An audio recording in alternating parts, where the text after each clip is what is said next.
And welcome to another edition of Quoth the Raven, Lewis Brett Raven, for July 9th, 2020.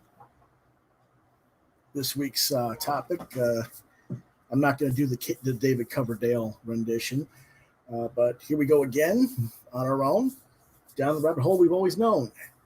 Another week where people are still talking about the click and cancel culture that's pervading the comic book industry.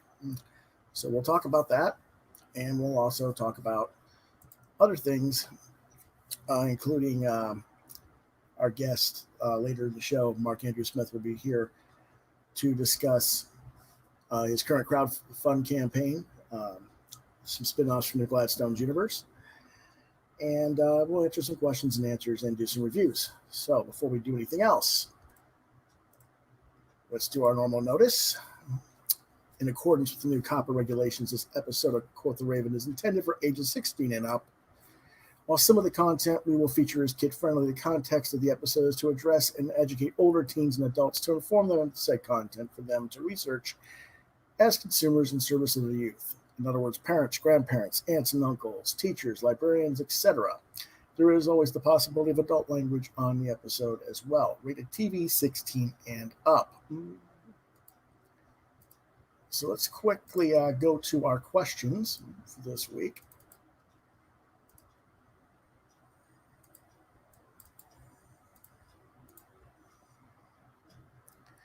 And our first question of the show. Multiple parties brought this up. There was an article on the Bleeding Fool website talking about a whisper network, in quotations, of women and creators who actively target other creators, mostly conservative male creators, apparently. And I was wondering if you had heard about such a thing and what your thoughts about it might be. Well, basically, it's well known. It's been around for a long time. But it's not any different than any other clique group of people playing games behind the scenes, trying to manipulate the market to their own ends.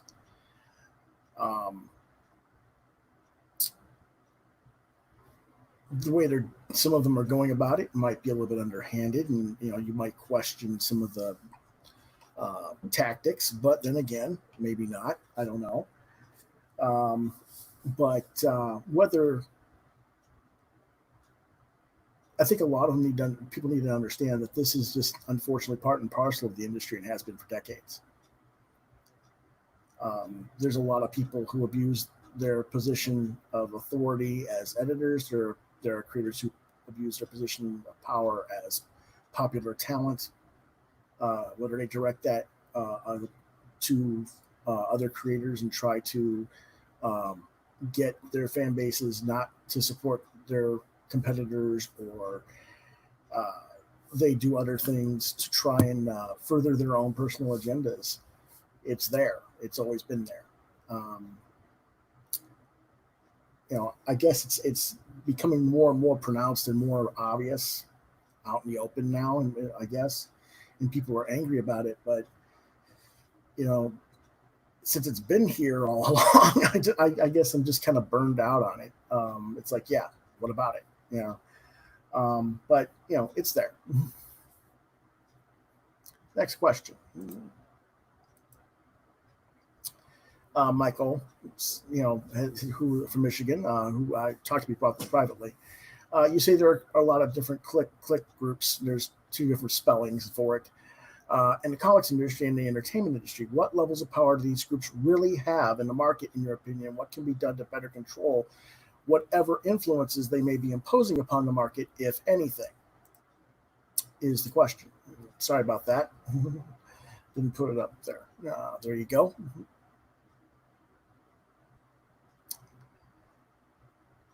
And the level of power people have it varies in degree depending on the individual or individuals in the groups. The popularity and position of authority dictates whatever power power they have within whatever they're going to do.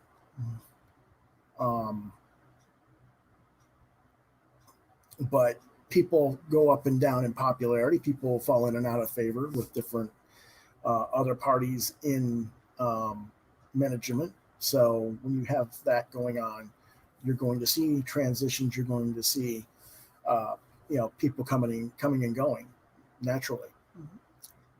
A lot of the people that are getting complaints right now are people that are in positions of power, and they want to remove them and put new people in. Well, we're going to put these people over in here. Well, okay. Why those people specifically is the big question. And I keep asking that of people, and nobody wants to give me an answer. Is I don't care if you want to remove this editor or that editor because they did something inappropriate. That's fine. Now, who are you going to replace them with? What are their qualifications? Are they, have you done your research? Are they clean? When I say that, nobody's clean. Everybody's got skeletons in their closet that can be drug out and brought out. But, whatever. Generally speaking, are they clean? You're not going to have any people raising hell about sexual harassment, or they did this wrong or that wrong in the past, racism, this, whatever. Who are you going to replace them with? And I've heard nothing but stunned silence to that when I pose that question. So, if you want to change something and do something about it, first you got to know who you're going to put in replacement of the people that you want removed. And the next thing you got to be able to figure out is, are you going to change the structure of the industry so that people can't build that kind of a power base? And the only way to do that is to put restrictions on the amount of work people can have, so that you don't have Mark Waid being editor-in-chief of Humanoids Publishing and freelancing at Archie and freelancing at Marvel as a writer and running his Thrillbent Comics online company and, butting his nose in over Antarctic Press and telling him not to publish certain people that he doesn't like and doesn't agree with. That's the kind of thing you have to be able to put a stop to.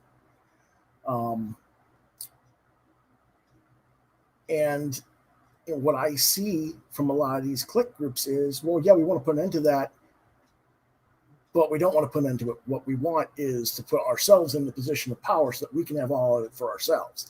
That's what I see a lot of it. And that's what I tend to be against. And that's why I don't really fit in with any of those groups. And they say, well, he's just an outsider. He doesn't know. Well, I do know. I just have I don't want to sound arrogant or highfalutin or anything. I don't look at it that perspective. I prefer to look at it as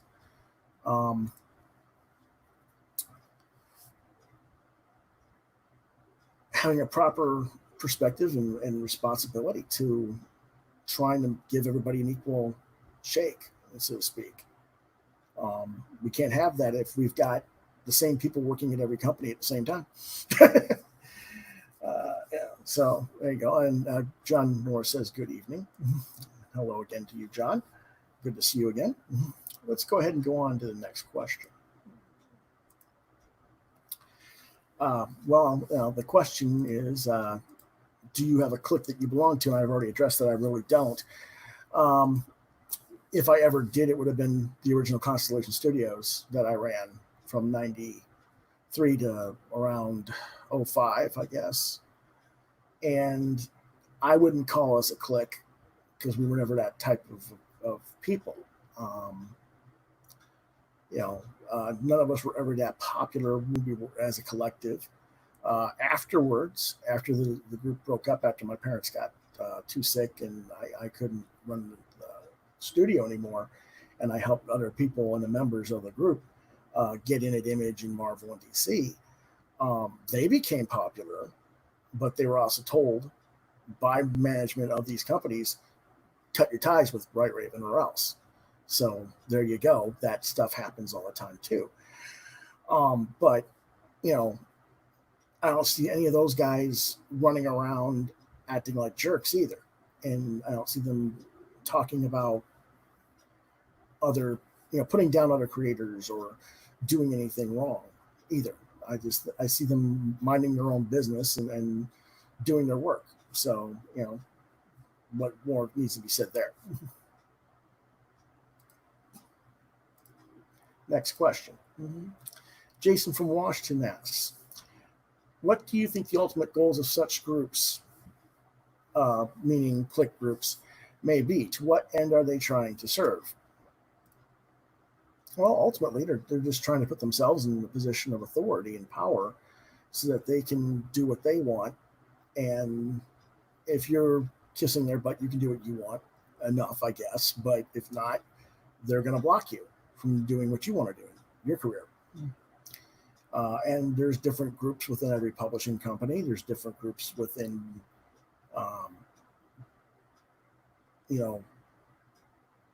podcasting groups. I mean, there's EVS's Comicsgate group, and then there's other people who really aren't Comicsgate, but because they're promoting on Indiegogo or Indiecron, they're associated with EVS and his crew, even though they shouldn't be.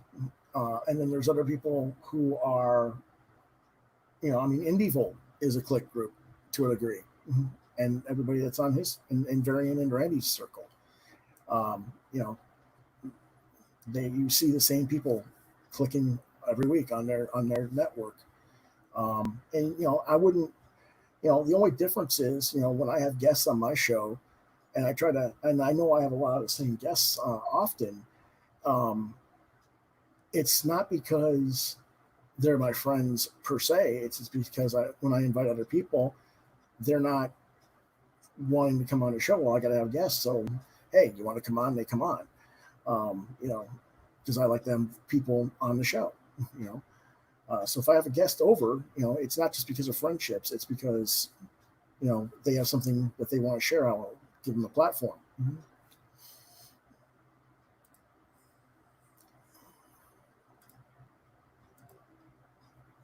Michael from Michigan asks, if one of these click groups were to come into power managerial at a major publisher, meaning one of the ones that are not currently in power, the ones who were trying to tear down the current regimes via cancel culture, what do you think would happen? Depends on who gets in power. But ultimately, it'll be the same as, same shit, different day, so to speak. It'll be them and their favored sons and daughters, their favorite buddies, they're going to get the jobs, and anybody who isn't in with them will either be, left alone as long as they're making, pardon me, that was a bug in my face there, making money and whatever. They might keep them on as long as they, toe the line, so to speak. And anybody they don't like is going to be gone, one way or another. Unfortunately, that's how it's going to play out, because that's how it's played out for the last 40 years in the business. And people need to realize that.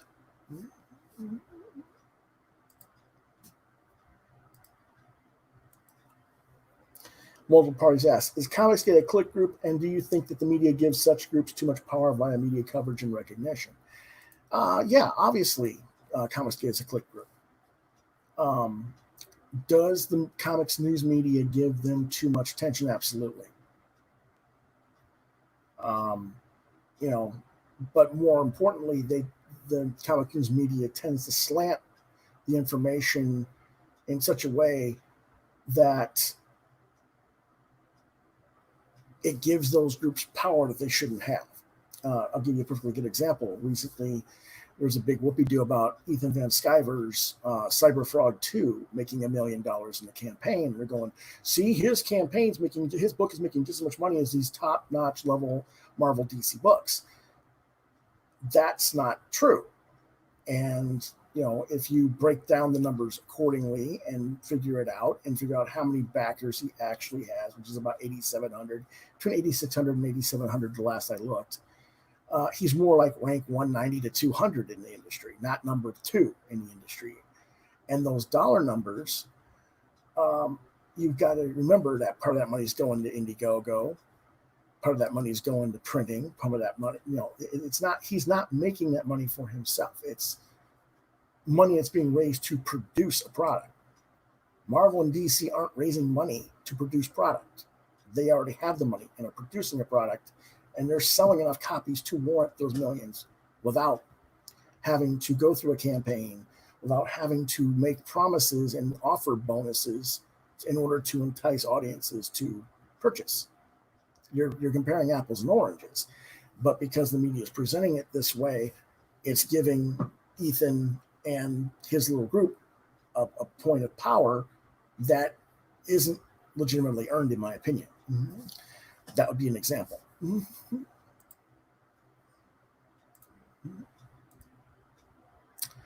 Sean from San Diego asks, did you see the articles again about Van Stivers? And I've already explained, yes, the numbers are legitimate, but they are misrepresented by media. And I think I've explained, again, how that works. So I don't really need to go any further into that. So we'll just go ahead and go to the next question. Whether it's harassment or cancel culture or whatever, is there anything that can be done to block, stop, cut off these kinds of behaviors? That's from Debbie in Michigan.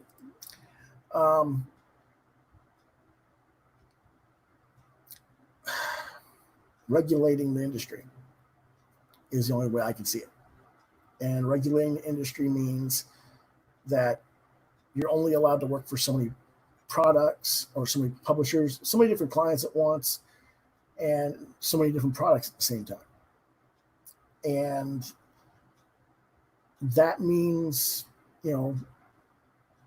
holding publishers accountable, not only in terms of what jobs are offering to which creators, but what level of pay is being offered so that these creators don't have to work on 6, 8, 10, 15, 20 different products at the same time to earn a living. That they're, or whether it's earning a living or earning a living that they're accustomed to. We'll put it either way. We have to regulate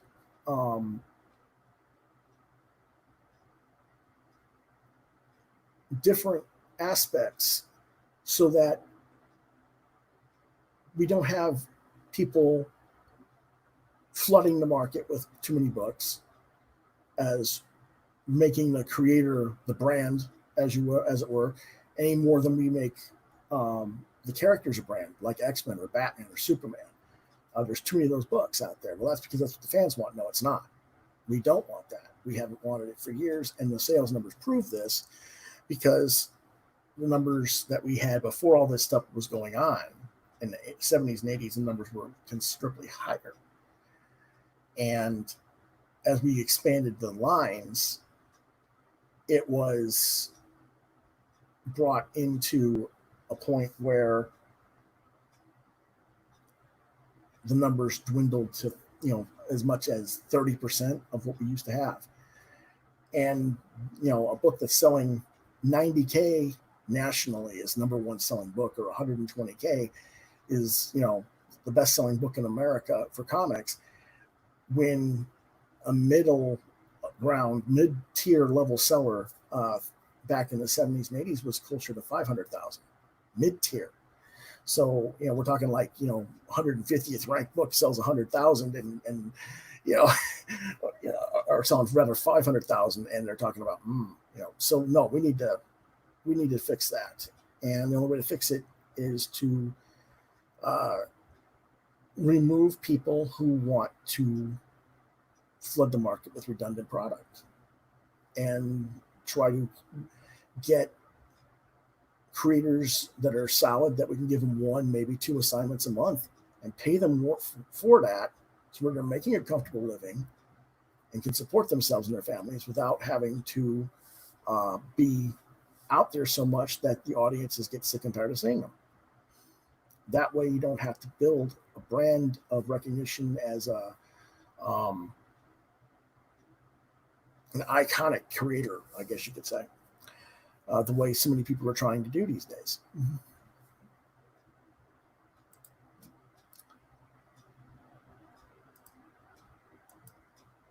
So if you have any questions this week or next week, go ahead and email them to Quoth the Raven, LBR72@gmail.com. Subject QTR questions. Please indicate whether or not you want your name and locale read on air.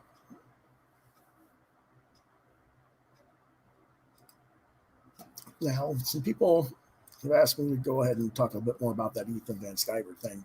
So let me see if I can find the campaign and break that down for people.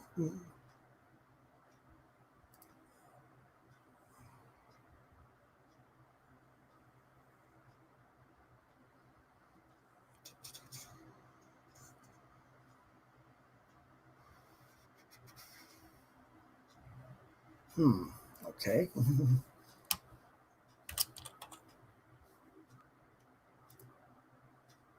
There we go.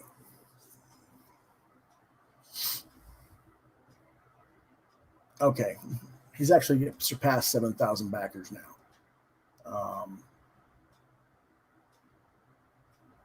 No, he hasn't. Okay, pardon me. He's back where I thought he was. All right, never mind. Let me go ahead and share that real quick.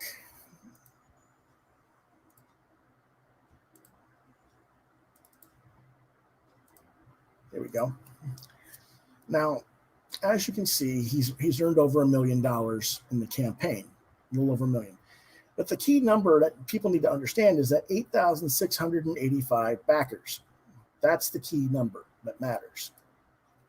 The reason that's the number that matters is because that's the number of people who have actually ordered a product.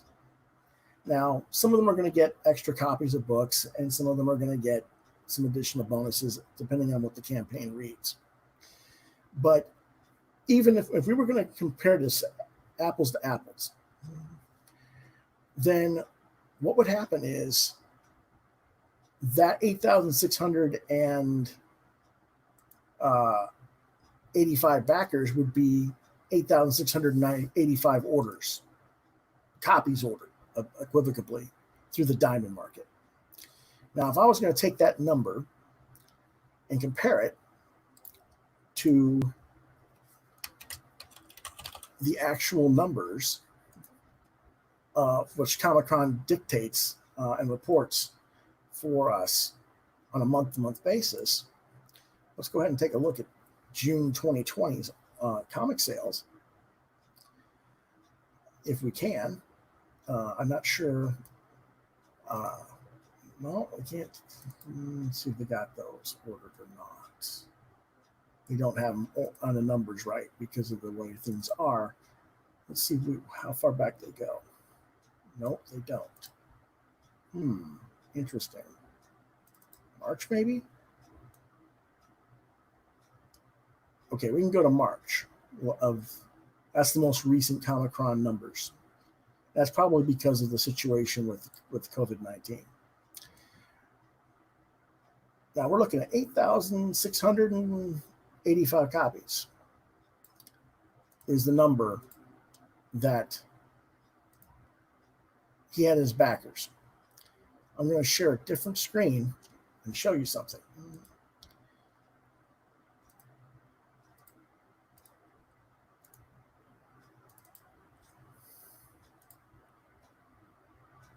This is in the ranks of 188, 189, 190, 191. The 189th best-selling book was Bang #2 by Dark Horse in March. It came out in the third week of March. 8,694. So let's just say that's about the same. That's 9 copies more.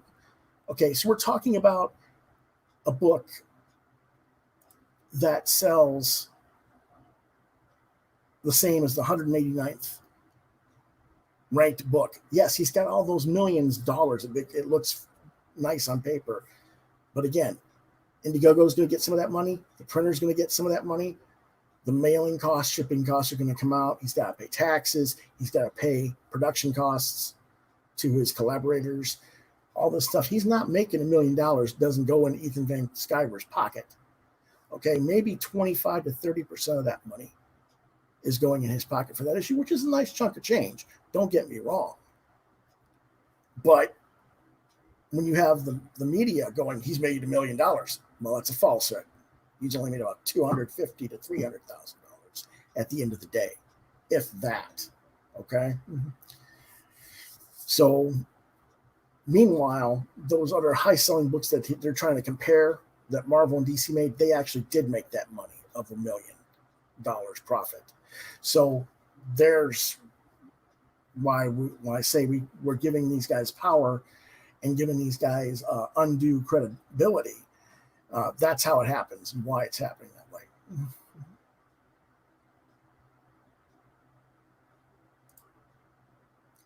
We're almost time here for our guest to come in. I'm waiting on them to pop back in.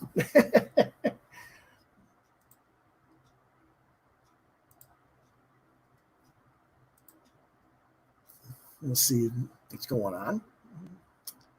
How are folks doing tonight? We got 3 viewers right now. It's been kind of a rough week for me. Turned out my handicapped accessible van had a transmission recall, and I had to put it in the shop. Hopefully we get it back tomorrow, but we're not sure. Hopefully they're going to get not just the transmission, but some of the other issues that were with it. We were having with it corrected. We've been trying to get the thing fixed for a while, but I guess because we took it to the place we actually bought it, and then they took it over to the Dodge dealer that didn't want to do the work on the vehicle at first. Really didn't have much fun with it. But okay, it looks like we got someone here. Our guest, Mr. Mark Andrew Smith. How you doing? I'm good. How are you? Oh, doing all right. And John there says he's doing okay as well. Nothing special happened this week for me. Hey, John Norris. John, we're so sorry that nothing special happened. Maybe next week.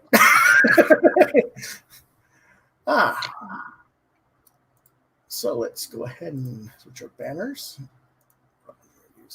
Okay. This week, was it this week or last week that you brought in the new Kickstarter? I think it was last week. We hit we set it for 35 days because the 4th of July weekend was coming up, so that would have we could kind of ease into it a lot more and be at a good point with the holiday. Okay. Okay. Wow. You're getting feedback from me, aren't you? That's okay. When we last did this thing, you have 2 Kickstarters going out at the same time, or is it 2 different books that you're selling through the Kickstarter?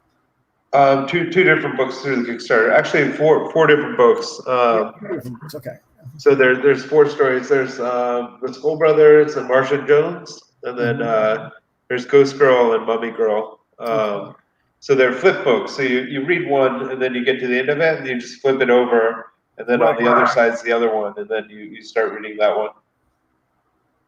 Let me see. But they came out really nicely, and then it was a good way to open it up to guest creative teams to work on. But for some of them, I think for the Skull Brothers, that was the only one we had a different artist for, but we had different writers for all of them. I'm trying to get to the link to it. And it's not showing up for me. Let me see if I can pull it up.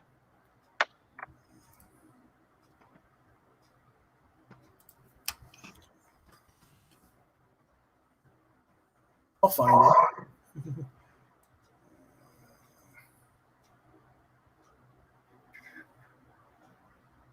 Should be here somewhere. That's odd. Okay. Let me look at it a different way here. Oh, I hate when it does this.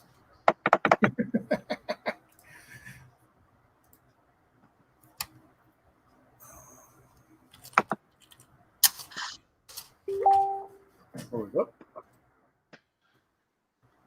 Here we go. All right. Let me go ahead and get that shared.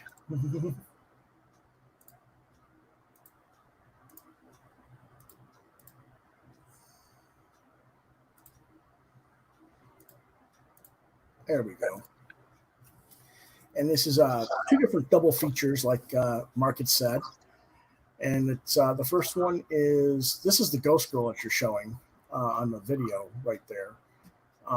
That's Ghost Girl and Mummy Girl. They'll be together, and that both of those are being drawn by Armand. Armand, yeah, the regular artist for the series, Armand Villavert Jr.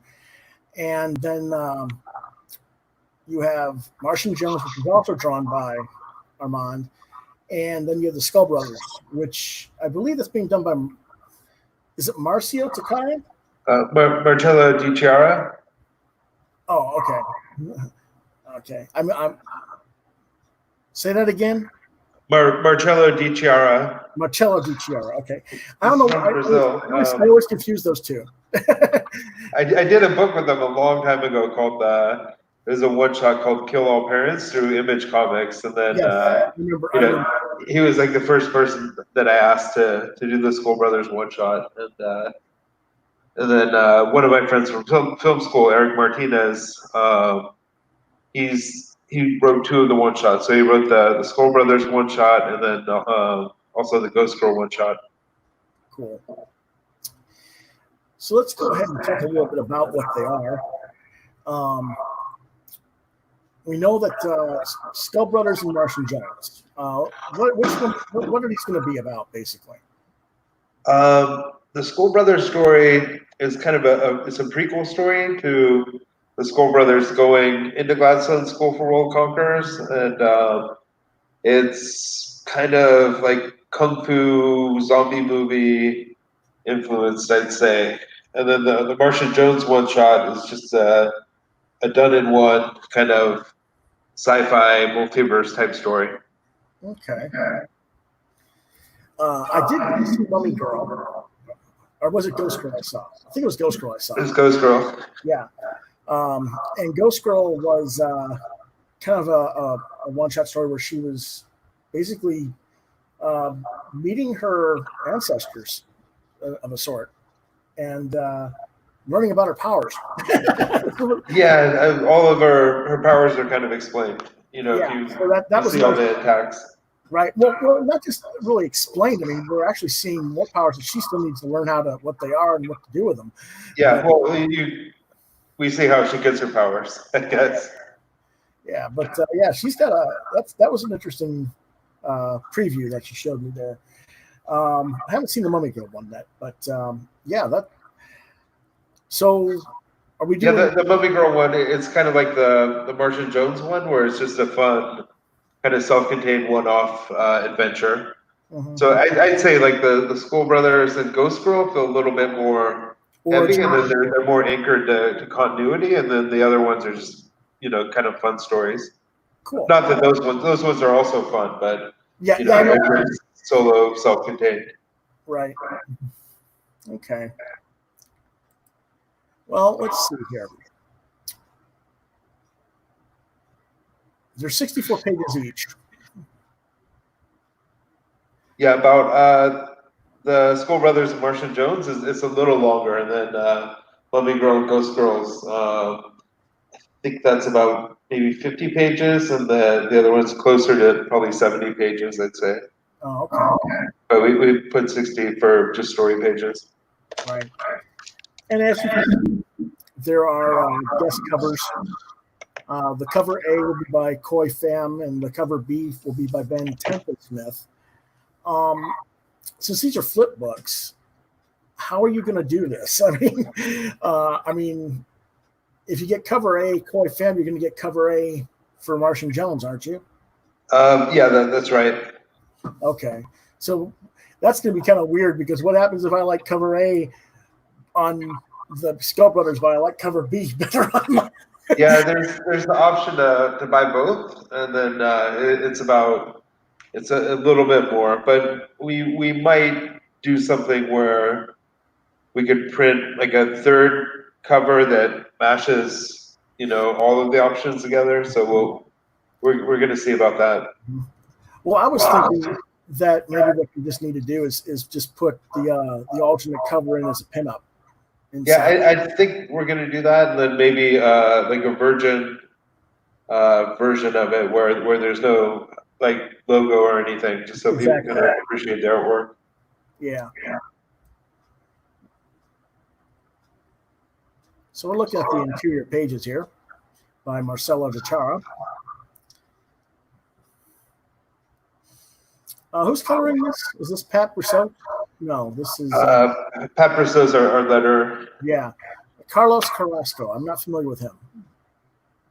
He's done some colors on New Brighton, and then he colored some of the earliest Gladstones. Oh, okay. I think Marcel did a really nice job on these. Yeah, the line works great. I love the tactical suit that he came up with here, and then that inspired the Quoth cover, and then I think it kind of launched into some other inspirations overall too. So I think it's going to kind of be incorporated from this point on. Cool.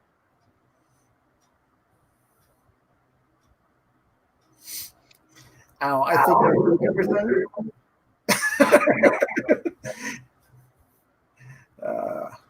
Martian Jones is also by Eric Taggart, drawn by Armand. The colors by Hector Oshiro. And I love the logo for Martian, by the way. Yeah, that was kind of a surprise because we just went in on Google and we typed in Martian logo. It was actually free, and we're talking about logos and everything, and we are just like that's it, that's the logo, and we just gave it to our letterer Patrick, and he's like, okay, Yeah. Okay, so Simone is like exactly. I like Thomas Perkinson's cover better than Simone's. See. Yeah, the Thomas Perkins one just came in maybe two days ago, but yeah, I think Simone or Simons is really fun, and oh yeah, he did a book called Spider King that I really liked, and I think he's doing stuff with Dark Horse, but his style is really interesting because it's kind of like Mike Mignola, but advanced. If you made it more three-dimensional and kind of baroque and ornate, you can't really see it here from this cover, but from his other stuff. I mean, I'm a big fan of his work, and want to see where it goes.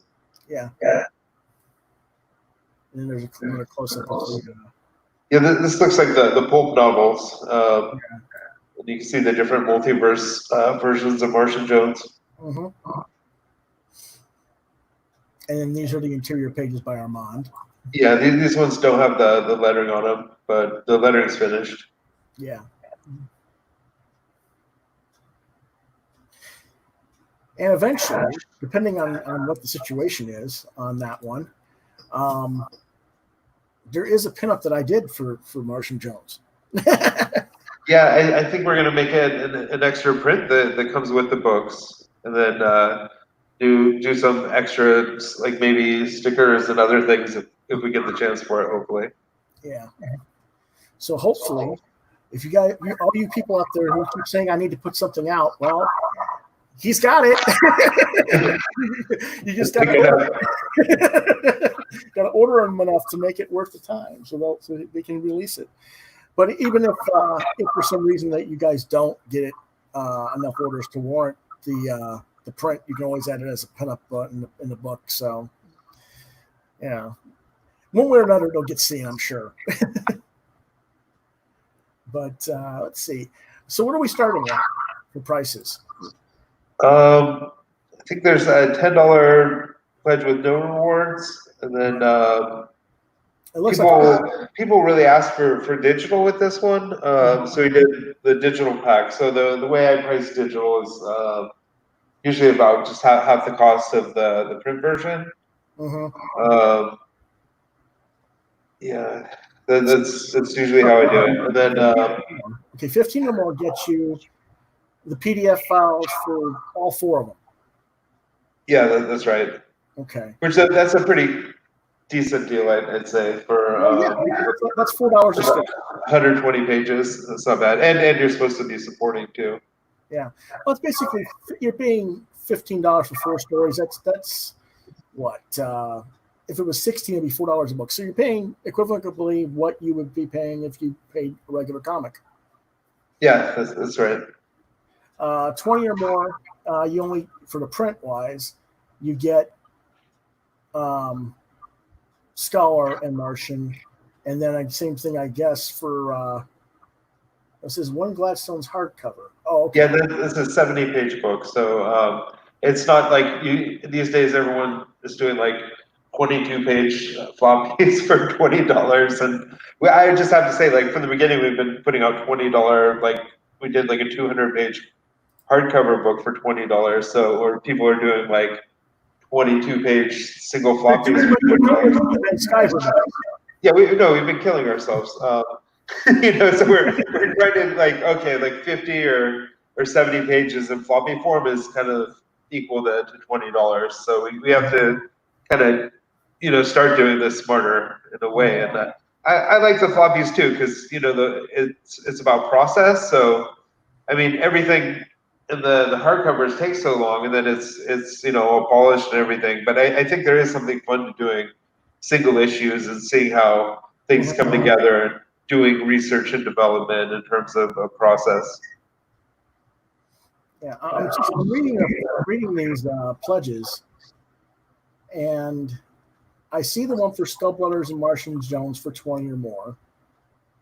And then the next one is one Gladstone's hardcover, which is getting you the original hardcovers we did for 20 or more. And we did Ghost Girl and Mummy Girl. I think that was only $15 because the page count was a little bit less. So I see. Yeah, somebody mentioned that, and then I recognized and said, yeah, we should price that just a little bit lower. Well, no, I just didn't realize it. I didn't see it was above the digital pack. That's all. Now I found it now. But I think it's unlikely people would just pick one shot and not get like all of the one shots. Well, some people it's possible. There are some pledges. That's for sure.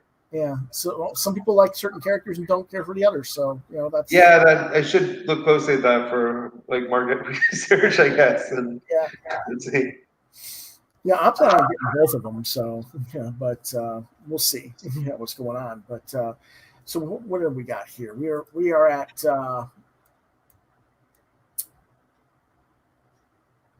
We're at 181 backers for $8,476 out of a $20,000 goal with 25 days to go. So we're not quite at the halfway point. Yeah, I think our hopes to get to the halfway point with about 20 days left, and then we'll have about 10 days to do, or 20 days to do the rest of it, kind of ramp it up. But I've been kind of running it in terms of my own energy because I've been pretty tired these days with work, and after work I'm just drained, So I try to send out an email blast, and I just get pulled away. So I've kind of some days I'll go heavy on it, and then other days I'll just let it rest, and then hit again the next day and go heavy on it, just so there's a natural like ebb and flow to it. Makes sense. Armand should do some of it though. Yeah, that's the thing. Like, no, he's been pretty good. Like we've had other things where, like it's like they just sit there and expect you to serve them food or something, So this was actually nice because our writers are trying to help out and promote and everything. But we've had like another one where like nothing was done or mentioned by the writer, and they just expect like the royal treatment. But how much you can push a book is pretty important, the hiring factor, and when your reach is and your enthusiasm. So if you just do it like you wrote the book or whatever and ignore it, and then someone's gonna dab your chin or whatever with a napkin. I mean, that's not the way to be, I would say. Yeah. Well, I know who you mean, and not just the artist, but the writer, or not. Pardon me, the artist. Yeah, but Armand's the best in the world. So yeah. Well, no, I'm not talking about Armand. I'm talking about the other art, the creator you said that didn't really promote the book he worked on. Oh yeah. I'm not going to mention his name. I'm not either. But he recently got himself into a little bit of a cancel culture situation himself. Yeah, I saw that. And I was like, interesting. But we're not gonna get into that. yeah, try to keep out of trouble. Well, it's not about keeping out of trouble as much as it doesn't pertain to your book anymore, and Yeah, that's right. and you're not working with him in the And future, as far just as I know. no, we're not. So just forward is the motto, and onwards. Exactly. So, folks, make sure you visit this site, and let me go ahead and get the link on this if I can. Posted here.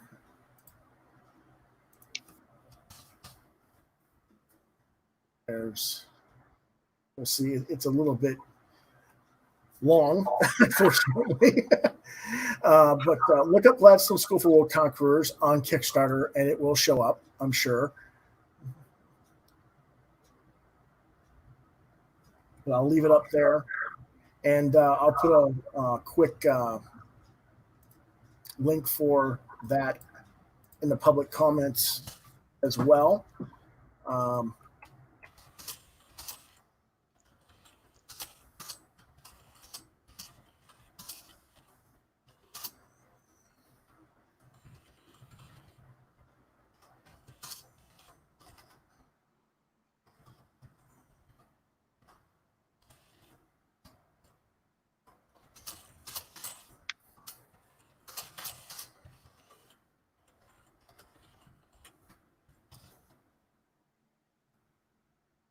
There we go.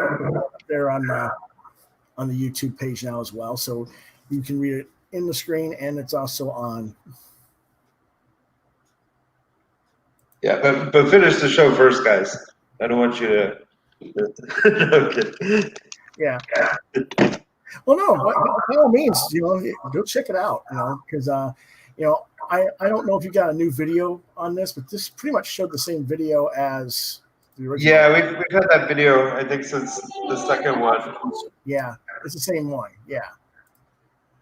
And that's fine, It's good. It tells the premise and everything, and then it's cut well. But I would like to choose something where it's us talking or Armand talking, but we always talk about that, and then no one wants to get in front of the camera and hear their own voice on the camera. It never happens.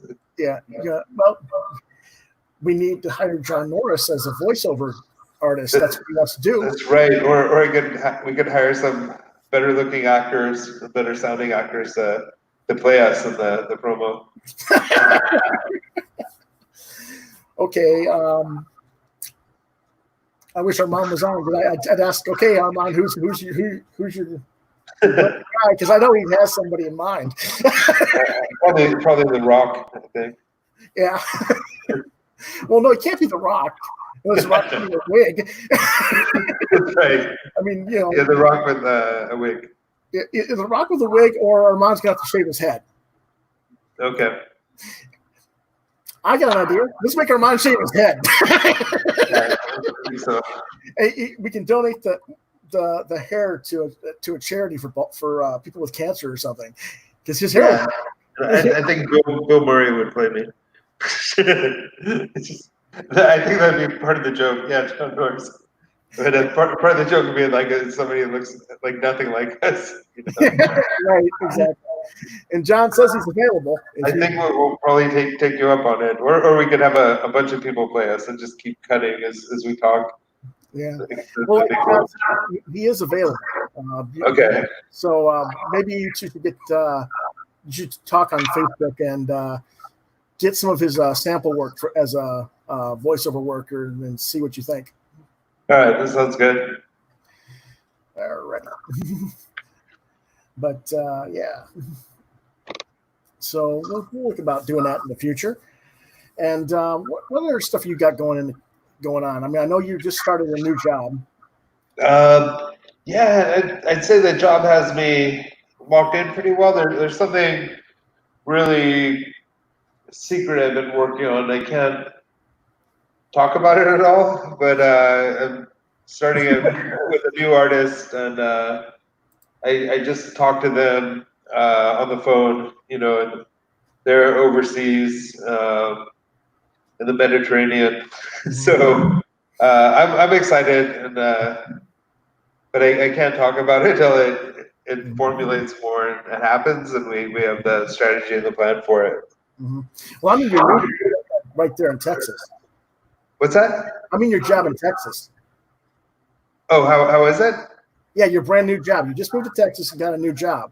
Yeah, it's good. It's busy. It's like long hours and pretty intense. And then this whole COVID situation has kind of changed the face of teaching. So we're on Zoom all the time for trainings, and my eyes get blurry, and I get sick of sitting in a chair. It feels like being on an international flight. And then in terms of giving instruction to people online and teaching them, that takes some getting used to. That makes sense. But I mean, after all, we're used to teaching, the interaction, close-up interaction with students sometimes. Yeah, they don't even have their cameras on most of the time, so you can't see a facial reaction, about something. Or even there. Yeah, that's right. They could be making eggs, getting up to whatever. Yeah. Oh well. So let's see what else is going on in the realm of crowdfunding reviews. All right, I'm gonna take off and start watching then. Okay. Is that all right? Yeah, that's fine. Thanks for coming on. And again, that's going to be Gladstone School for World Conquerors. The Kickstarter is for the new spin-off one-shots, Ghost Girl and Mummy Girl, and Skull Brothers and Martian Jones. So be sure to check that out. Again, the link is on was a little bit earlier on in the episode, and it's down on in the description below and on the YouTube page as well. So make sure you go ahead and check that out. All right. Thank you for having me. Yep, no problem. Have a good one. Okay, we got a few more things on the Kickstarter and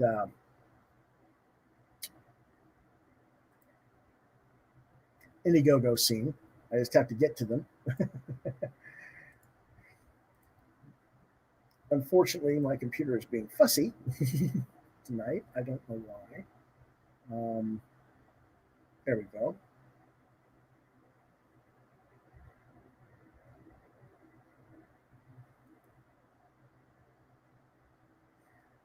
All right. First one of them, if I can get him to share, is Gallant Comics Returns with 3 new comics. It's one campaign for 3 comics. There's 154 backers 6 days ago. The book series has already been funded. They had a $3,000 goal, and as you can see, they have over 3,500. This is another one of our people that has been on the show before. Barry Gregory has been on the show before. This is his new 3 new series. They're showing some of the artwork from previous. This is original artwork. Art rewards to go beyond what was being offered. But let's see what I can find the actual. I'm not worried about the stretch goals per se. I want the actual description. Here we go. Maybe. You get Digital Palooza for $10, and that gets you the 3 new comic, which is the Extraordinary Miniature Man #3, Biff Stone Monster Hunter for Hire #1, and the Ever Incredible Funny Man #1, plus every other comic that the Gallant Comics has published. That means the first 2 issues of Miniature Man, so you'll get all 3 of the story there, and all 6 issues of John Amon Amazing Man, which is their character. So for $10, you're going to get 1, 2, 3, 4, 5, 6, about 11 different comics for $10 digital, and so there's that. For $10 or more, you get any one comic, any cover. That could be for any of the 3 comics, which is the Extraordinary Miniature Man, the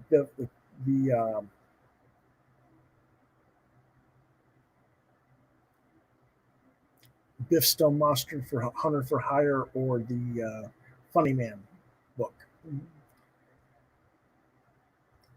But let's go ahead and go back up front. Miniature Man is by Barry Gregory and Michael Dorman.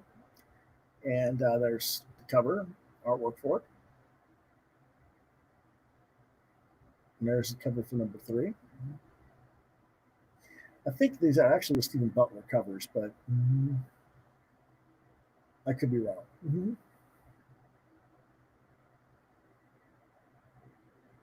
Yeah, that's a D for Dorman, so okay. He has a very similar thing to Butler, I guess.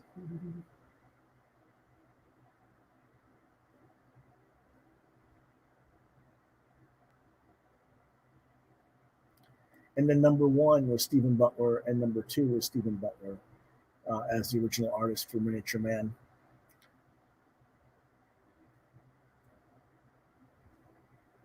And then Biff Stone is Barry Gregory writing with Del Barris as the artist. And Del's a long-standing veteran, 25, 30-year veteran in the business at least, maybe even longer. There's some of the interior art for it. Del worked on the Blue Beetle, the Defenders, and Conan the Barbarian back in the 80s. So that gives you an idea of how long ago, how long he's been around.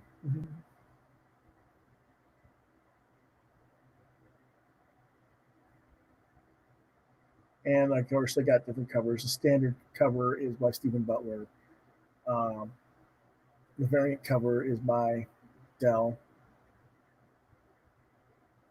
And then they have a guest cover by Carl Waller, who did work on X-Men, She and Motorhead. And then the third cover is Funny Man, or third book rather. And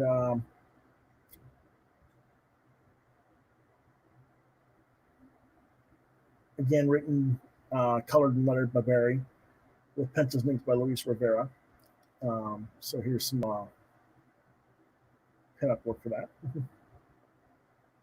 Again, Butler doing one of the covers. And there's one by Luis.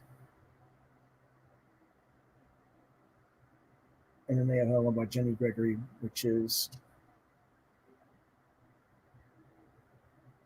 Barry's wife, but also she's done quite a few comics herself as an artist. Dreamwalker, Summoner, Casper and Wendy, and Underdog, among others. They're also offering their full collection of the 6 issues for the John Amon Amazing Man miniseries. And so there's a lot of stuff being offered at that one. And best thing I can just tell you to do on that one, again, Kickstarter, Gallant Comics Returns.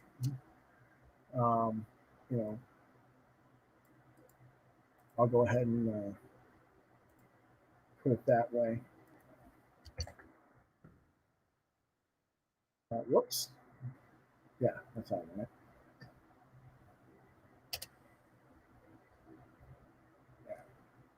Yeah. Let's see. There we go. No. That's all right. Just put Kickstarter Gallant Comics Returns with 3 new comics. You should be able to find it okay on there. And, I'm going to be getting this, and I'm also going to be probably getting the John Amon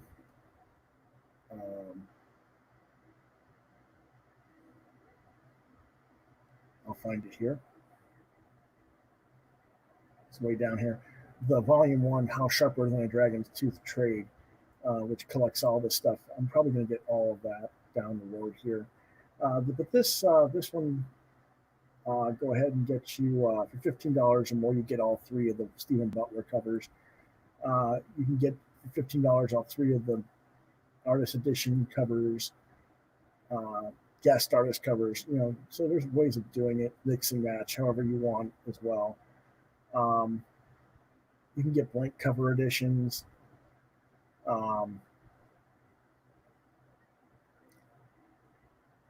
you can get for $35 all 3 comics, all 3 covers, early bird edition. So you would get all of them. There's only 8 left of those.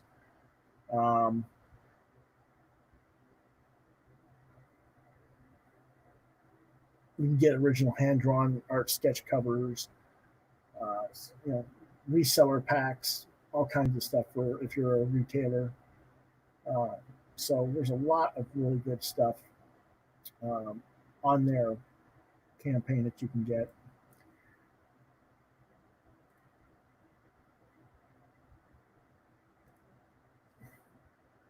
That's what I would recommend pursuing as far as that goes. If you're interested. Let's see what else we got this week.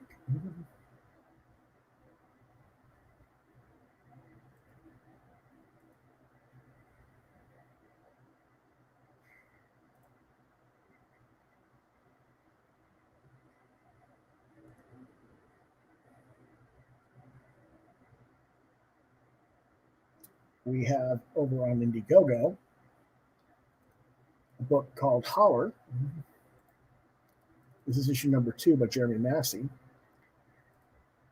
And it's from Alive Publications. And they've got a $500 fixed goal. They've earned $380 so far. They've got 6 days left with 16 backers. I don't know why they have such a low fixed goal, but okay.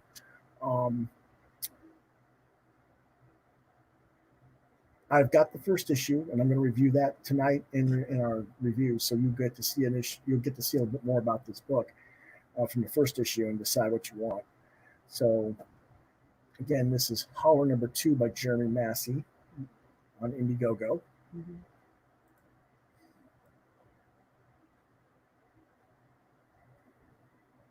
The first cover, it's $10 for cover A or cover B. This is the cover A right here.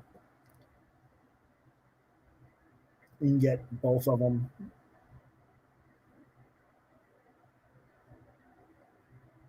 Signed, unsigned.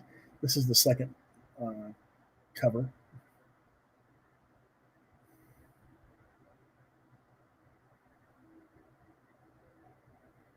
And basically, I'll give you a little bit more history of it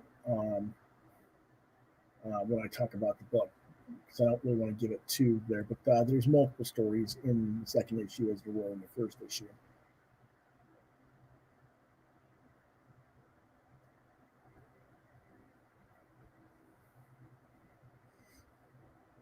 I wish they had a little bit more.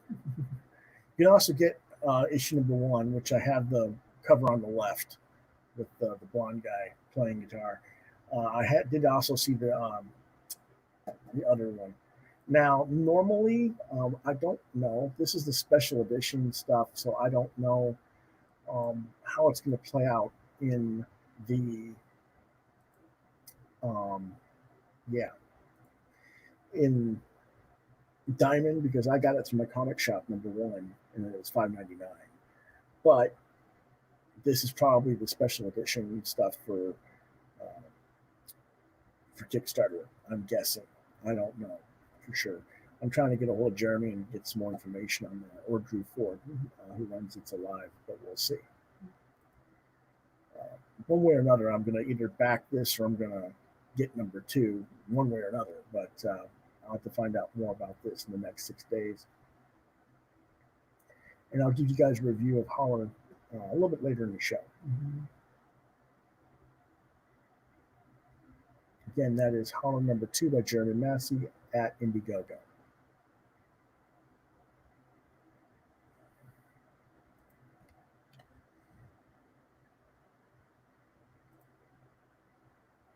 I think that's all we're going to do with the crowdfunding reviews this week. So let's go ahead and move on to our other reviews.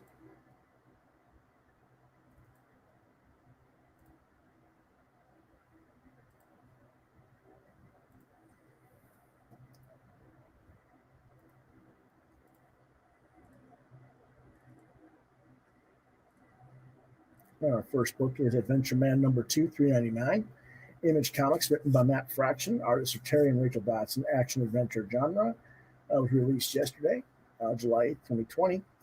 And what it's about is Claire Connell begins to unravel the mystery of the book she was handed by the mysterious lady last issue, which leads her to the headquarters of Adventure Man Incorporated. Only nobody but her can perceive its existence. Probably because nobody else believes in Pulp Fiction hero existence, plus super stealth technology, but okay, whatever. It really isn't explained. She gets into the building and has to face the security bots, and she escapes them, but we really don't know where she winds up or how she leaves the building to get back home to her family. Presumably that will all be explained next issue, as she now has to explain to her family why she's shown up looking like a torn up ragamuffin. I gave it 4 stars. Recommended for ages 13 and up. Let's see. There's where she's going up against the security bots.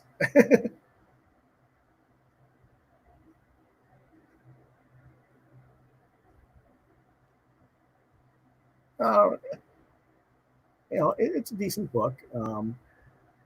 The Dotsons are doing their usual good work. I'm not a big Matt Fraction fan, but he's not doing anything wrong with the story. It's okay.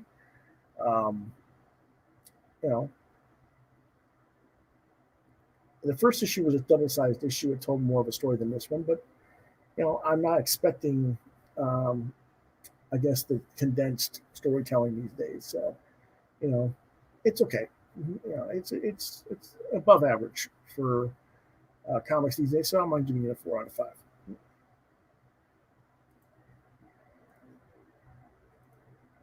Our next book is A Gift for a Ghost, hardcover, $24.99.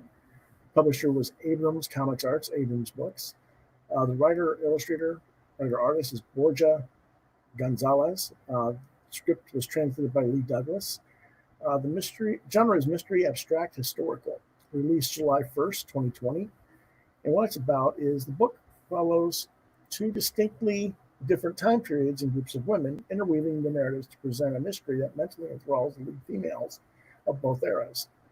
In 1856, a young aristocrat named Teresa is more interested in writing horror poetry and being avant-garde than making a suitable marriage for herself. In 2016, 3 teenage girls, Gloria, Laura, and Christina, want to start a punk rock band called the Black Holes. As the 2 worlds mystically intertwine, the teenagers learn about Teresa's world. The trio are haunted by the echo of something that happened 160 years ago. Recommended for ages 13 and up. I gave it 4.5 stars.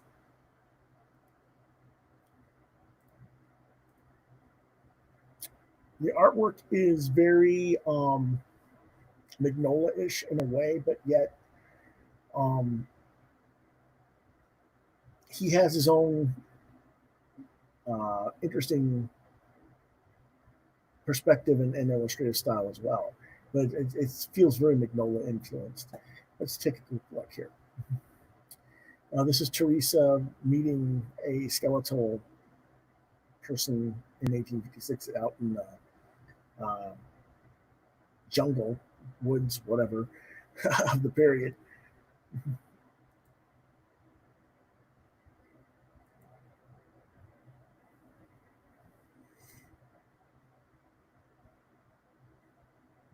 And none of the characters have faces. For some reason, he just doesn't put facial expressions on the characters, which is interesting.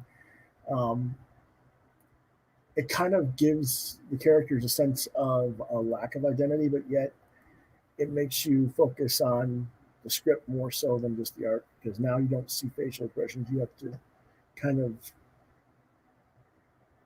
impose your own interpretation on the work as a result. And that's not a bad thing necessarily. It kind of lends to the uniqueness and the level of depth of the script that's there. And I know a lot of people have not really been able to really get into the book. I've seen some negative reviews for it because of that. But it's really, you need to go back and reread the book and read it, not just, there's different levels of reading comics. And this is one that you need to go read maybe once 2 or 3 times before you really get it, which isn't a bad thing. It's a good thing in my opinion. But so I think part of that is the artwork being that he draws in such a way that you're not getting some of the visual cues that you might in more. I don't want to call it complete. Um, Designs with facial features and facial expressions and stuff like that. Our next book is Alienated #4 from Boom Studios, $3.99. Writer is Simon Spurrier. Artist is Chris Wildgoose. The colorist is Andre May. The genre is science fiction teen drama. And what it's about is Samir. That's the one on the kid in the cover that's wrapped, sitting there, and his father's behind him in the backdrop. That's the guy with the glasses.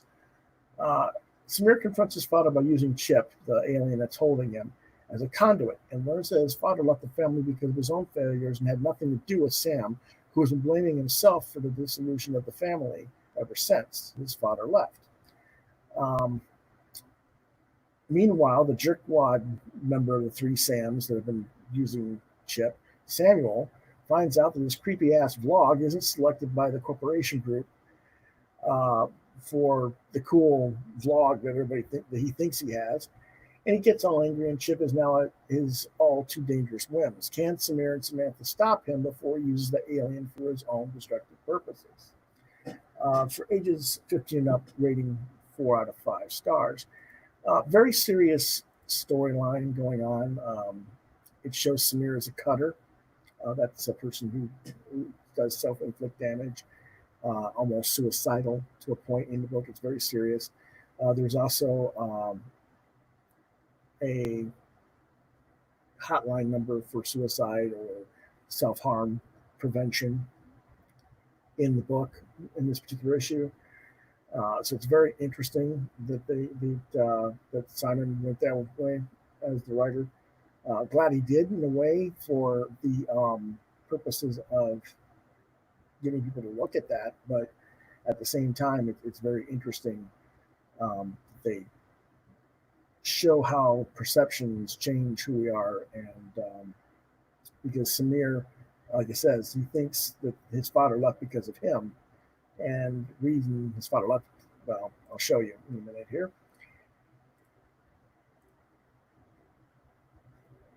Samir's telling him, why'd you bring me here? What's this about? And he's explaining to his dad, I want you to see me and maybe get, maybe you forgive me for being a garbage son, a garbage Muslim, garbage Pakistani, garbage everything. And the father's like, me? Forgive you for what?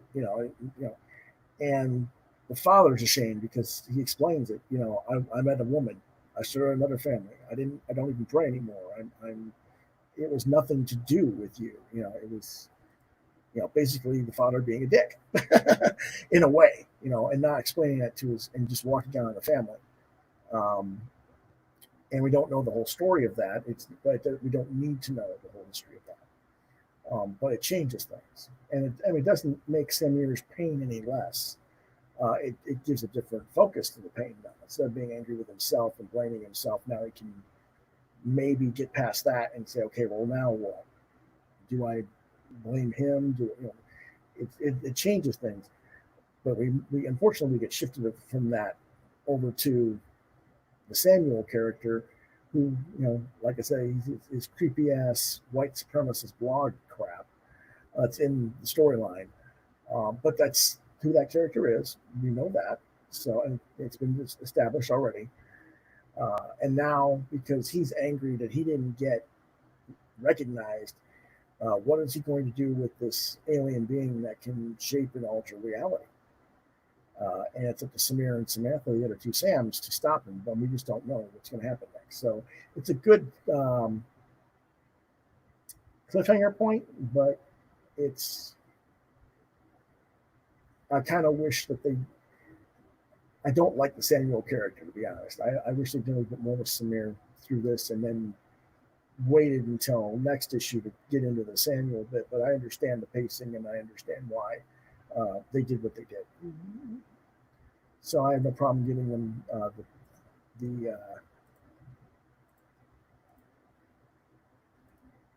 the 4-star rating I gave them. Let's go ahead and go on to our next book. As Batman: The Adventures Continue, #2, $3.99, publisher DC Comics. The writers were Alan Burnett and Paul Dini. The interior artist is Ty Templeton. This is a Sean Murphy and Matt Hollingsworth cover. There's another cover also by Dustin Glenn. The colorist is Monica Kubina. The genre is superhero, released July 8th, 2020.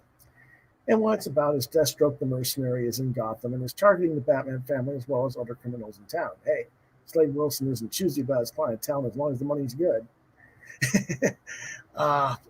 He manages to fool Tim Drake, Robin in this particular version of the storylines, to join him on a hunt for a target who turns out to be the criminal Firefly. But is it really just a ruse to take the sidekick out and wound Batman?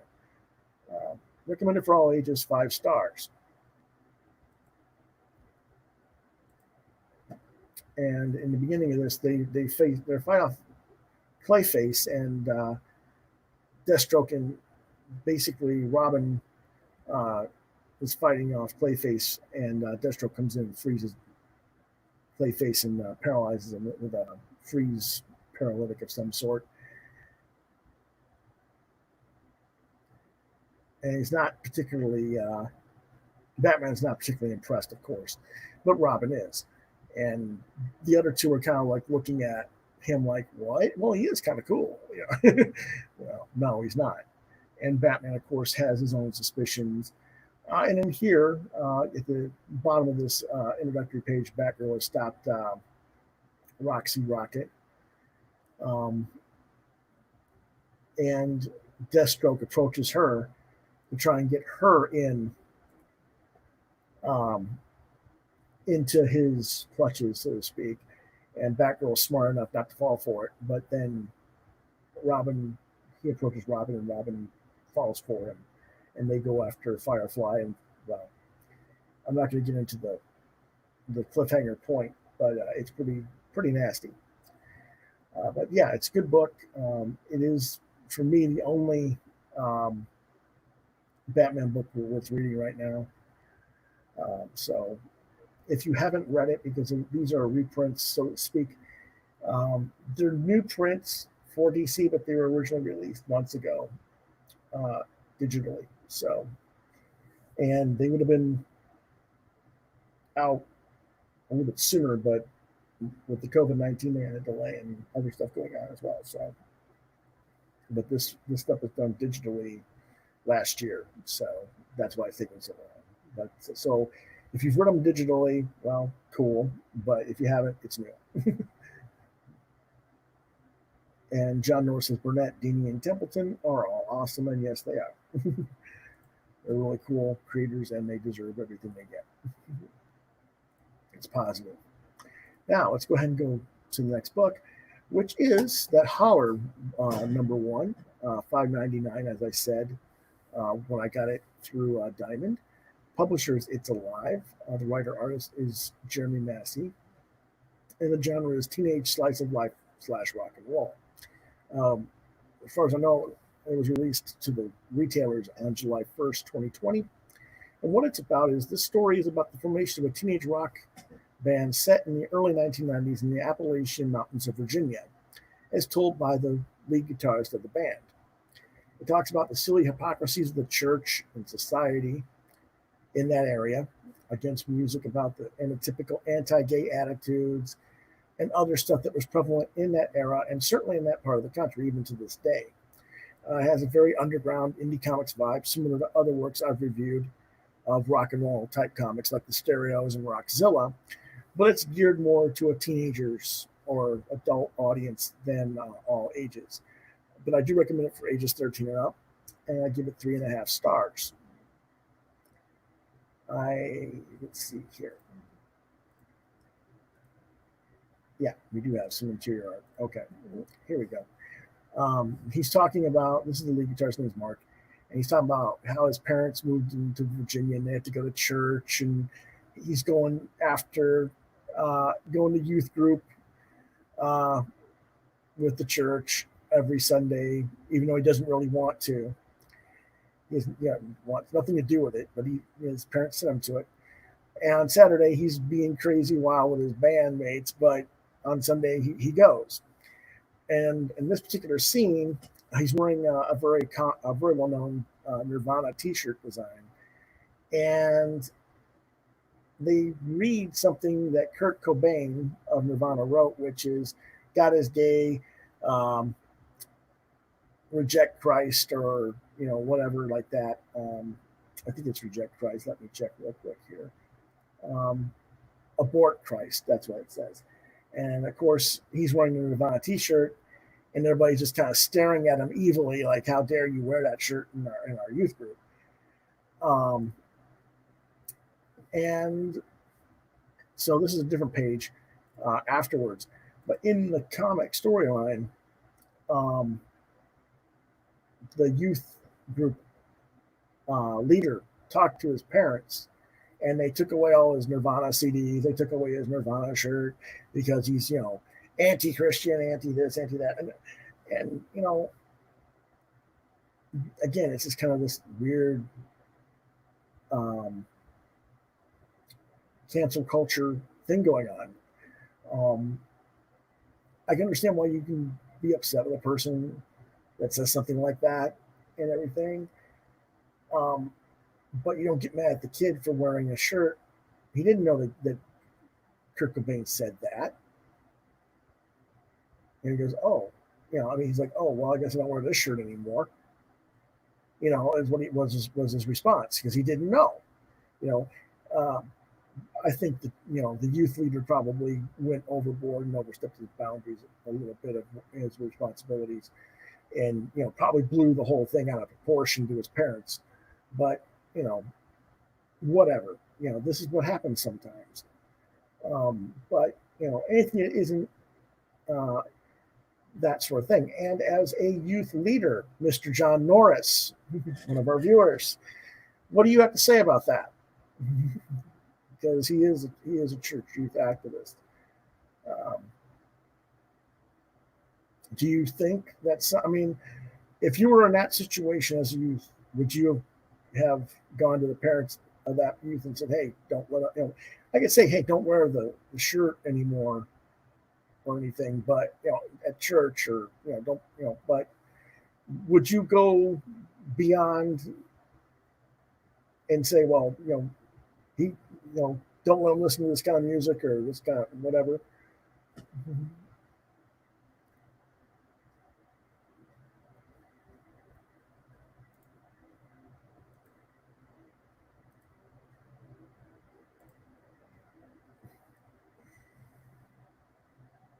We'll wait for John to respond if he's still there.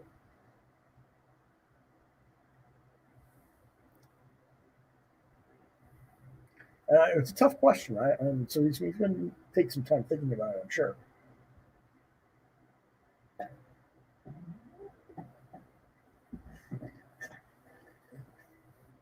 But anyway, while I'm waiting on him to respond, this is another page. They named their band Magnesium Mama. And the reason the book is called The Holler, or Holler, is because since the whole thing with his parents fell through and everything like that, they didn't want the band to practice at the house anymore, so they go out to the guy's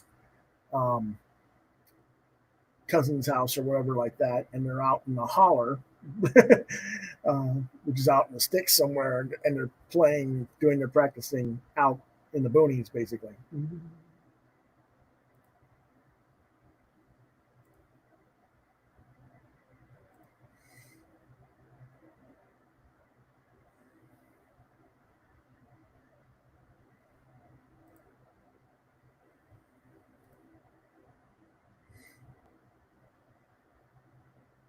Well, John says he's still here, but what do you think about that situation? If you were in that situation as a youth leader and the person wore a shirt. Okay, I would pray and prayerfully consider my words and actions first and foremost. I would also talk to the kid to find out where he's coming from. There you go. In this particular circumstance, the way it was presented in the story, everybody just looks at him with an evil look, and he says, "Well, I guess I just won't be wearing this shirt anymore." And the youth leader says, "Well, I should hope not." And then the next thing you know, the kid's explaining how his parents have basically took all this stuff and threw it out in the trash and stuff. So there you go. You sound like someone who actually has the sensibility to understand that, hey, if the kid didn't know this was going on, what do you see in Cobain? Does knowing this change your perspective of him? That would be what a youth leader should do. That wasn't represented in the comic. Now, whether that was actually did or didn't happen in real life, we don't know, because it's just based on his experiences, Massey's experience. But presumably, in some of these rural areas that are pretty stubborn, I would imagine that the kid probably didn't get the benefit of the doubt there. And then he was pretty accurate. But this is the artwork again, and I really do enjoy the thing. Again, you can check that book out and get number 2 and number 1 at the Kickstarter for that series. I think it was a Kickstarter. Let me check again real quick what that was. Make sure I got that right. I don't want to be wrong. No, it was an Indiegogo. Indiegogo Holler number 2 by Jeremy Massey. Again, that has got how many days left on it? 6 days left, and it's $380 out of a $500 fixed goal. So again, let me go ahead and mention that. So if you want to get that book there based on what you've seen, go to Indiegogo, look up Holler number 2, HOLLER. Let's go ahead and go on to our next review. Jack the Radio Creatures number 1. Jack the Radio Creatures anthology, actually. I just didn't have enough space to put the anthology in there.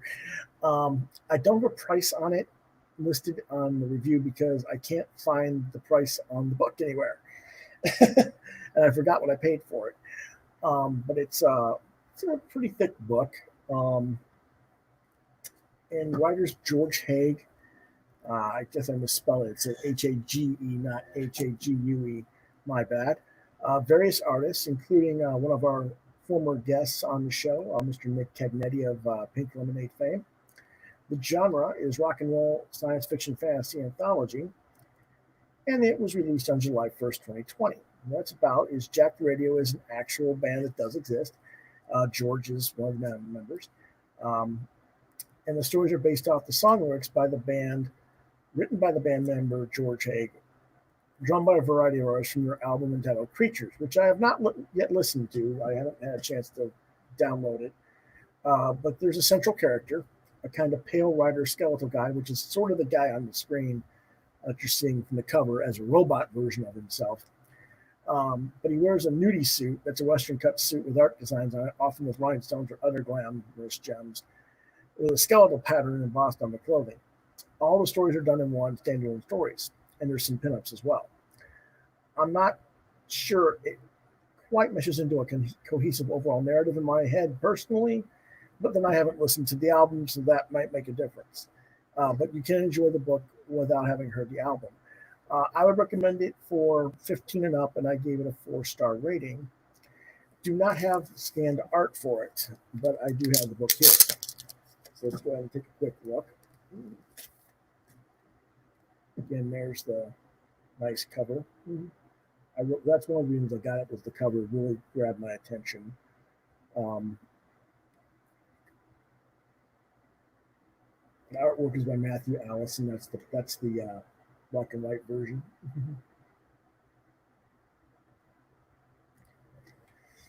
And there are 14 different stories in here, I guess. And there's a Q&A with a band, and then making the album and preliminary sketches in here as well. It's a pretty cool thing. It's from a Wave Blue World is the publisher. I didn't actually put that in again because there just wasn't enough space on my template this particular time. But I apologize to George for mistyping his name in there, misspelling it.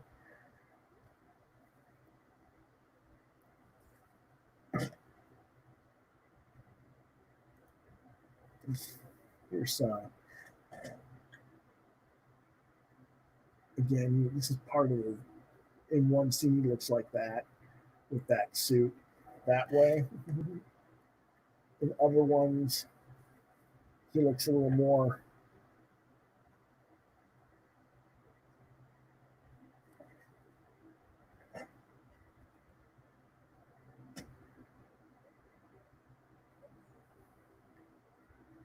see a little bit more of the skeleton on the back there, and then a little more color in that one.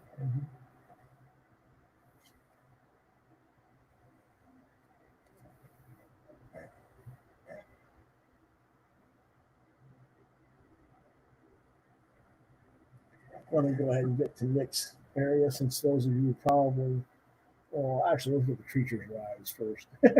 There's another cool.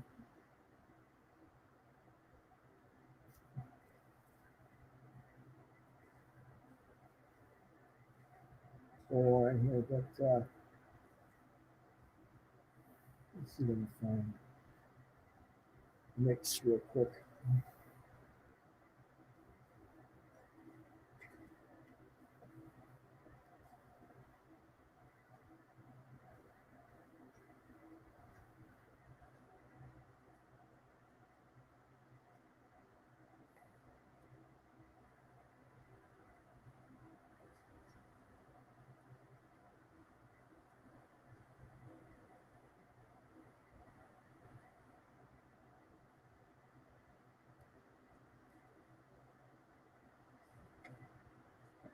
There's Nick's version.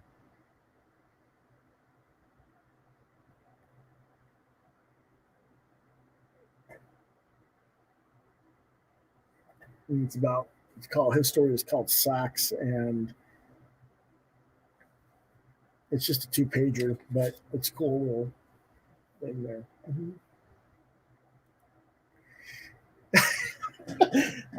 Mark's still here. He just got himself some ice cream. Oh, gee, how nice.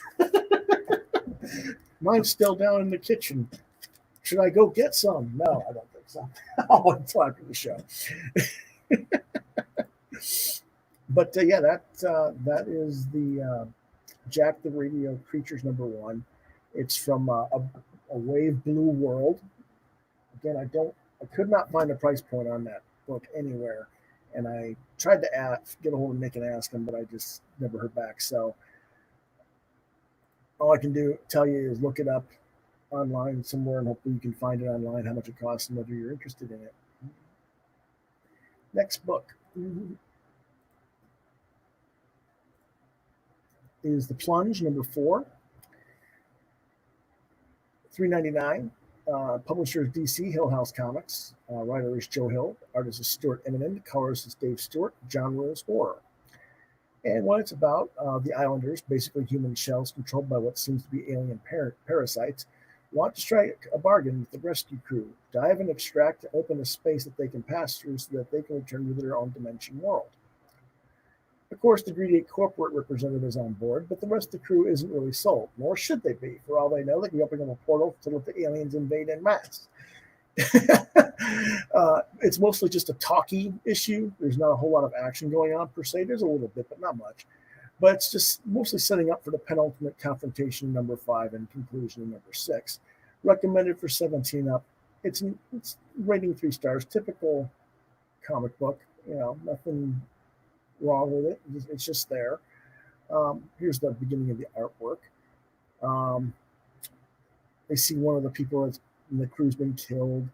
and they're trying to make the article. And there's the parasite worm type creature that comes out of the guy's mouth and is climbing around the guy's face and goes back through an eye hole and a few other things in the comic. And it does this through quite a few other characters as well. And the parasites that are in these host bodies, they're all, when it says we are one, it's because they're all of a hive mind, kind of like the Borg or whatever. And it's an interesting idea.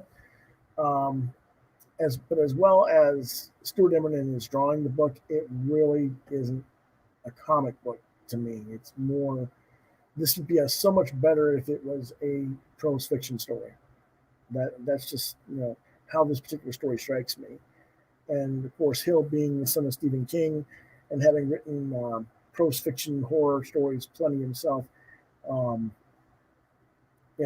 think he just does himself a little bit of a disservice and should be doing it as a prose fiction story instead of the comic. But oh well, it's not bad. Like I said, it's an average comic, but I think it'd just be better suited as prose fiction.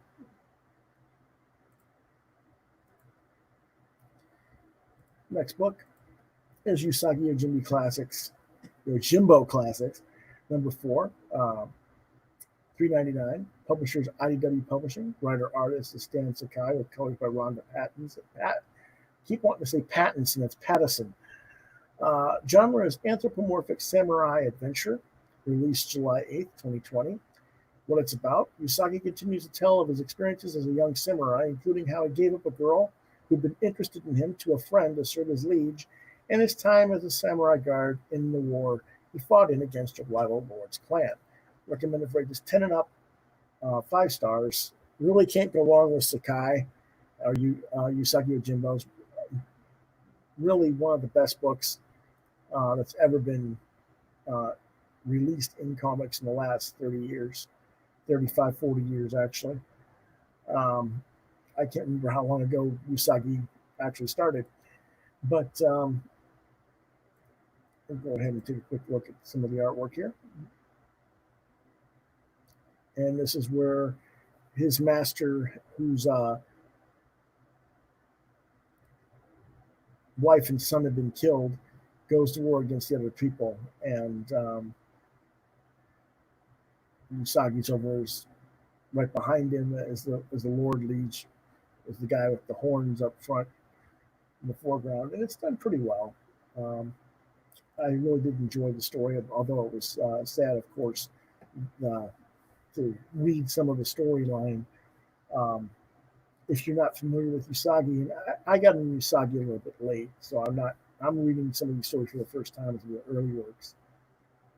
But what's really a shame is this is issue 4, and I think the series is going to close at issue 6 because nobody's buying it. And it's really a shame. Again, this kind of demonstrates the lack of drive that the retailers have, the lack of interest that retailers have in promoting great standalone titles like these in favor of the corporate stuff that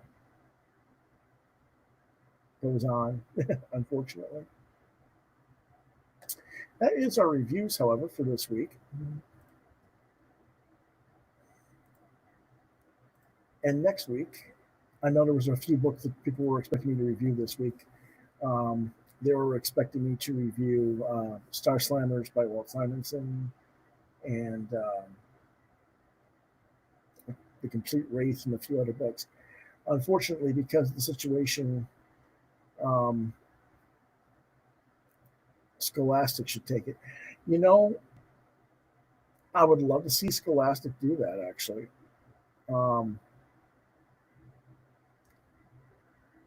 If IDW, I don't know.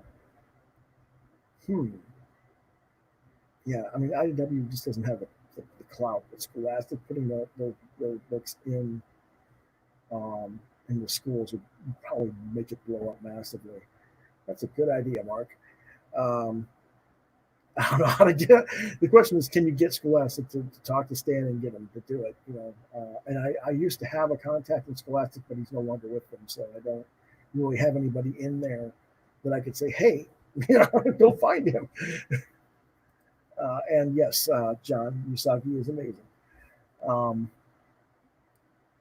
But yeah, I would agree with you there, Mark. Scholastic probably should take Usagi and a few other series.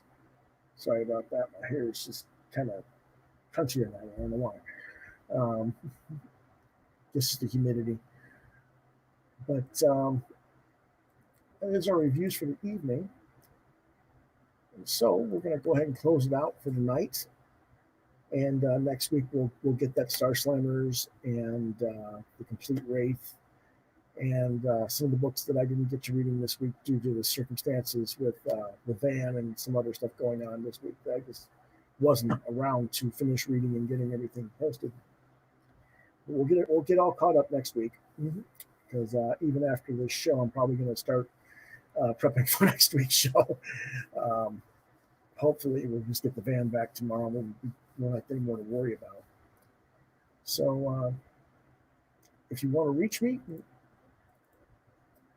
the best way to do it is to contact me at Facebook at Lewis.BrightRaven, DeviantArt.com/BrightRaven, on YouTube at Quoth the Raven, Lewis Bright Raven. Gmail address is quoththeravenlbr72@gmail.com, or if you must, you can reach me at Yahoo Mail at lewisbrightraven@yahoo.com. The podcast appears normally on Thursday nights at 9 p.m. Eastern Standard Time. I want to thank you all for watching, as always. And we will see you guys next week.